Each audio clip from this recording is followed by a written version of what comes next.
नमस्कार, मैं अंजना और आप देख रहे हैं बाबा रामदास का चैनल वज्र घोष। आइए एक नजर डालते हैं आज की बड़ी खबर पर। राम राम जी। राजनीति में भाषण अलग चीज है और घोषित संपत्ति के आंकड़े बिल्कुल अलग चीज।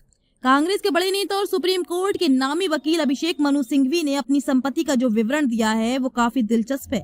2018 में उनकी कुल संपत्ति लगभग 618 करोड़ रुपए बताई गई थी और 2026 आते आते ये आंकड़ा पहुंच गया करीब 2860 करोड़ रुपए पर, यानी सिर्फ 8 साल में लगभग 4 से 5 गुना बढ़ोतरी।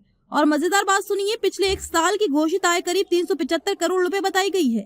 मतलब हिसाब लगाइए तो लगभग 1 करोड़ रुपए रोज की कमाई। अब भाई इतना तो तय है कि शर्जील इमाम और उमर खालिद जैसे लोगों के केस की फीस तो शायद नहीं लेते होंगे, क्योंकि सुप्रीम कोर्ट के बड़े वकीलों की फीस का स्ट्रक्चर सबको पता है।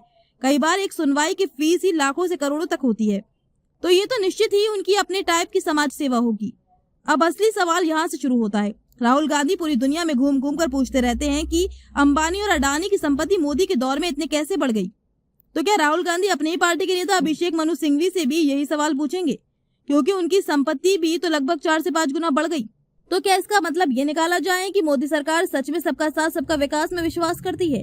क्योंकि यहाँ तो बिजनेसमैन भी बढ़ रहे हैं और नेता भी। अंबानी और अडानी तो कम से कम बिजनेस करते हैं, लाखों लोगों को रोजगार देते हैं, इंडस्ट्री लगाते हैं, टैक्स देते हैं। पर सवाल यह है कि देश हित में ऐसा कौन सा काम हो रहा है जिससे कुछ नेताओं की संपत्ति भी इतनी तेजी से बढ़ रही है। जब मंच से ये कहा जाता है कि देश में सिर्फ अंबानी और अडानी ही अमीर हो रहे हैं, तो फिर ये आंकड़े क्या कह रहे हैं? क्या ये पूरी तस्वीर है या आधी कहानी सुनाई जा रही है?